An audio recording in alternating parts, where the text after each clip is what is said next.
শুভ সকাল বন্ধুরা। আজ ৩ আগস্ট সোমবার।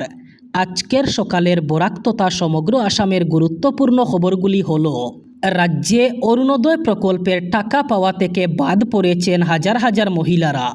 এবার তাদের জন্য জরুরি খবর, একটি কাজ করলেই টাকা পেতে পারেন আপনিও। জানা গেছে রাজ্যে এখনও পর্যন্ত ১৫ থেকে ২০ হাজার মহিলার অ্যাকাউন্টে অরুণোদয় প্রকল্পের টাকা আসেননি, কারণ তাদের ব্যাঙ্ক অ্যাকাউন্টের সাথে এখনও পর্যন্ত আধার লিঙ্ক করা নেই।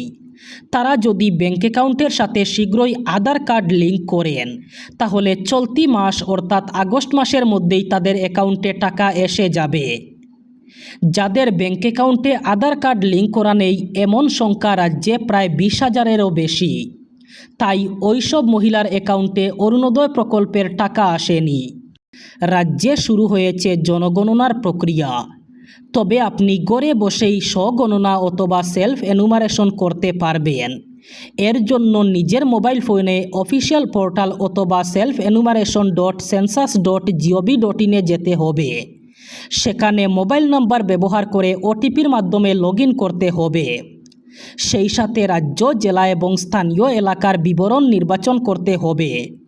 এরপরে ডিজিটাল মানচিত্রে আপনার বাড়ির অবস্থান চিহ্নিত করতে হবে। এরপরে বাড়ি এবং পরিবার সম্পর্কিত সব তথ্য পূরণ করতে হবে। তথ্য জমা দেওয়ার পর আপনি একটি স্বগণনা আইডি অথবা সেলফ এনুমারেশন আইডি পাবেন। সেই আইডি নিরাপদে সংরক্ষণ করতে হবে।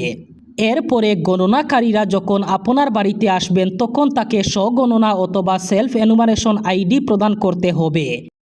রাজ্যে শুরু হয়েছে জনগণনার প্রক্রিয়া। এবার জনগণনায় মুসলমানদের নিয়ে বড় ঘোষণা করলেন সাংসদ রকিবুল হোসেন। তিনি মুসলমানদের অনুরোধ জানিয়েছেন যাতে তারা কোনো তথ্য লুকিয়ে না রাখেন। জনগণনা নিয়ে রাজ্যের সকল মুসলমানদের জন্য জরুরি বার্তা দিয়েছেন তিনি বলেন, কোনো তথ্য লুকিয়ে রাখলে একবার ভুল হলে আর তথ্য সংশোধন করা যাবে না। মুসলমানদের সহায়তা করছে কংগ্রেস কর্মীরা। তিনি জানিয়েছেন, লোকগণনায় নিজের অসমীয়া ভাষায় লিখতে হবে। পরিবারের মুরব্বীর নাম শুদ্ধভাবে লিখতে হবে, কারণ তথ্য একবার ভুল দাখিল করলে আর তা সংশোধন করা যাবে না। সংবাদ মাধ্যমে জনগণনা নিয়ে এই গুরুত্বপূর্ণ ঘোষণা করেছেন সাংসদ রকিবুল হোসেন। এবার রেশন কার্ড নিয়ে বড় খবর। বিনামূল্যে রেশন পেতে মানতে হবে সরকারি নির্ধারিত যোগ্যতার শর্ত। 4 চাকার গাড়ি, আয়কর, জিএসটি নথিভুক্ত অথবা নির্দিষ্ট সীমার বেশি আয়, এমন 8টি শর্তের একটি থাকলেও বন্ধ হয়ে যেতে পারে রেশন কার্ড। ফলে বহু উপভোক্তার নাম বাতিল পড়ার আশঙ্কা তৈরি হয়েছে। খাদ্য ও সরবরাহ দপ্তর এইসব গ্রাহকদের কার্ড বাতিল করবে যাদের 4 চাকার গাড়ি আছে, কোনো কোম্পানির ডিরেক্টর পদে রয়েছেন পরিবারের সদস্য, পিএম কিষাণ ক্রেডিট কার্ডে 5 লক্ষ টাকা অথবা তার বেশি লোন রয়েছে এবং জিএসটি রেজিস্ট্রেশন রয়েছে। অর্থাৎ সরকারের নীতি অনুযায়ী এবার থেকে আর তুলনামূলক সচ্ছল পরিবারের সদস্য বিনামূল্যে রেশন কার্ডে সুবিধা পাবেন না। ইথানল মিশ্রিত E20 পেট্রোল বাধ্যতামূলক করার কেন্দ্রীয় নীতির বিরুদ্ধে আন্দোলন আরও জোরদারের ঘোষণা দিয়েছেন আম আদমি পার্টির জাতীয় আহ্বায়ক এবং দিল্লির সাবেক মুখ্যমন্ত্রী অরবিন্দ কেজরিওয়াল। তিনি জানিয়েছেন, আগামীকাল 4 আগস্ট প্রধানমন্ত্রী নরেন্দ্র মোদীর সরকারি বাসভবনের দিকে পদযাত্রা করবে তার দল। দিল্লিতে আয়োজিত national town hall against E20 অনুষ্ঠানে কেজরিওয়াল এই ঘোষণা করেন। তিনি জানান, পদযাত্রায় তিনি নিজেও অংশগ্রহণ করবেন।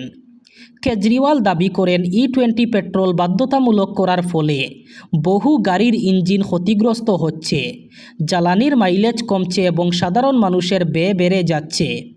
তাই সরকারের এই নীতিতে পরিবর্তন আনতে জনমত গড়ে তোলাই তাদের আন্দোলনের মূল লক্ষ্য। আম আদমি পার্টির প্রধান সরকারের কাছে 3টি দাবি তুলে ধরেন। প্রথমত, প্রতিটি পেট্রোল পাম্পে সাধারণ পেট্রোল এবং E20 2 ধরনের জ্বালানি বিক্রির ব্যবস্থা রাখতে হবে। দ্বিতীয়ত, সাধারণ পেট্রোলের দাম কমিয়ে প্রতি লিটার 84 রুপিতে নির্ধারণ করতে হবে। তৃতীয়ত, ইথানল ভিত্তিক জ্বালানির দামও কমানোর দাবি জানান তিনি। বন্যা আক্রান্ত জনসাধারণের জন্য এবার বড় ঘোষণা করলেন মুখ্যমন্ত্রী হিমন্ত বিশ্ব শর্মা। শিবসাগর জেলার 55,000 পরিবার এবং চরাইদেও জেলার 20,000 পরিবারকে এককালীন 15,000 টাকা করে সহায়তা দেওয়া হবে। বন্যায় ক্ষতিগ্রস্ত ছাত্রছাত্রীদের স্কুল ইউনিফর্মের জন্য মুখ্যমন্ত্রীর ত্রাণ তহবিল থেকে ইতিমধ্যে প্রায় 8 কোটি টাকা বরাদ্দ করা হয়েছে।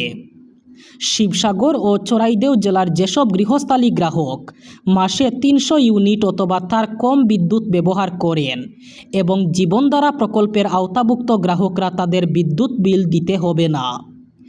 এই ব্যয় মুখ্যমন্ত্রীর ত্রাণ তহবিল থেকে বহন করা হবে। প্রিপেইড গ্রাহকদের জন্য 300 ইউনিট পর্যন্ত রিচার্জ করে দেওয়া হবে।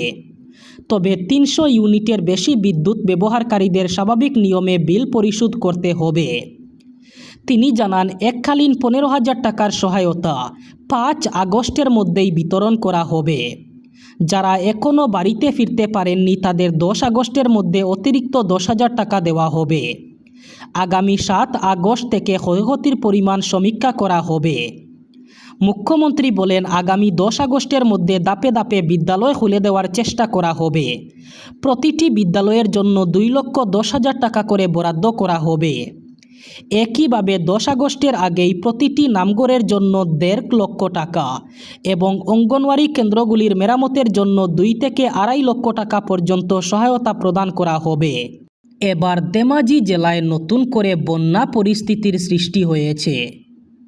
ধেমাজি জেলার জিয়াদল নদীর জলস্তর বাড়ায় গত 2 দিন থেকে ধেমাজি জেলায় নতুন করে বন্যা পরিস্থিতি সৃষ্টি হয়েছে। আচমকা জলের স্রোতে জেলার একাধিক নিচু এলাকা প্লাবিত হওয়ার পাশাপাশি ব্যাপক ক্ষয়ক্ষতি হয়েছে। পাশের রাজ্য অরুণাচল প্রদেশের উজান এলাকায় প্রবল বৃষ্টির জেরেই নদীর জলস্তর বেড়ে গেছে। জিয়াদল নদীর জল বাড়ার সঙ্গে সঙ্গে দ্রুত সমতল এলাকায় নেমে আসে বন্যার জল। সবচেয়ে বেশি ক্ষতিগ্রস্ত কামালপুর দর্মাপুর গ্রাম। প্রবল জলস্রোতে বৃদ্ধা বাসিন্দা আমিনা হাজারিকার বাড়ি ভেসে যায়। স্থানীয় বাসিন্দারা দ্রুত অনিমা হাজারিকা এবং তার অসুস্থ মেয়েকে উদ্ধার করেন। এদিকে দিকৌ নদীর জল আবারও বাড়তে থাকায় শিবসাগরের বন্যা পরিস্থিতির অবনতি হয়েছে। শিবসাগর জেলায় দিসাং নদীর বাঁধ দুর্বল হয়ে পড়ায় আতঙ্ক বাড়ছে। শিবসাগর জেলা প্রশাসন জানায়, 19 জুলাই উজানির চরাইদেওতে স্বাভাবিকের তুলনায় প্রায় 490% এবং নাগাল্যান্ডের মককচুং এবং ওখা জেলায় 335 থেকে 390% পর্যন্ত বেশি বৃষ্টিপাত রেকর্ড করা হয়েছে। অথচ আইএমডির তরফে কোনো সতর্কতা জারি করা হয়নি, ফলে প্রশাসন বা মানুষ সতর্ক হওয়ার সুযোগ পাননি। অসমে বন্যায় এখনও পর্যন্ত 82 জনের মৃত্যুর খবর পাওয়া গেছে। গৌহাটি খারগুলির নেপালি চক এলাকায় এক মর্মান্তিক খুনের ঘটনায় চাঞ্চল্য ছড়িয়েছে। অভিযোগ, নেশাগ্রস্ত এক যুবক নিজের মাকে নির্মমভাবে পিটিয়ে খুন করেছে। ঘটনায় অভিযুক্ত দীপেন বড়কে গ্রেফতার করেছে পুলিশ। পুলিশ সূত্রে জানা গেছে, নিহতের নাম মালতী বড়। রবিবার খারগুলির নেপালি চক এলাকায় এই মর্মান্তিক নৃশংস ঘটনাটি ঘটেছে। প্রাথমিক তদন্তে জানা গেছে, নেশাগ্রস্ত অবস্থায় দীপেন বড় তার মায়ের উপর অতর্কিতে হামলা চালায়।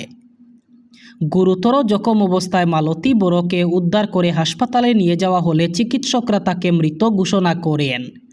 ঘটনার পরই অভিযুক্ত দীপেন বড়কে আটক করে গ্রেফতার করে পুলিশ। কী কারণে এই কাণ্ড ঘটেছে তা খতিয়ে দেখা হচ্ছে। অভিযুক্তকে জিজ্ঞাসাবাদ করা হচ্ছে এবং ঘটনার পূর্ণাঙ্গ তদন্ত শুরু করেছে পুলিশ। এই মর্মান্তিক ঘটনাকে কেন্দ্র করে খারগুলির নেপালি চক এলাকায় ব্যাপক চাঞ্চল্যের সৃষ্টি হয়েছে। স্থানীয় বাসিন্দাদের মধ্যে শোক এবং আতঙ্কের পরিবেশ বিরাজ করছে।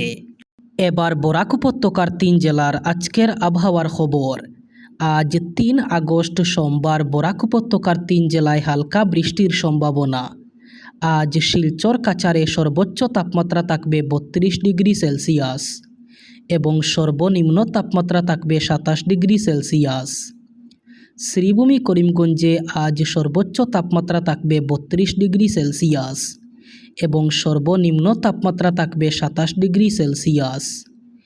একইভাবে হাইলাকান্দি জেলায়ও আজ সর্বোচ্চ তাপমাত্রা থাকবে 32 ডিগ্রি সেলসিয়াস এবং সর্বনিম্ন তাপমাত্রা থাকবে 27 ডিগ্রি সেলসিয়াস। এই ছিল আজকের সকালের গুরুত্বপূর্ণ খবরগুলি। ভিডিওটি অবশ্যই লাইক করবেন এবং চ্যানেলটি সাবস্ক্রাইব করবেন।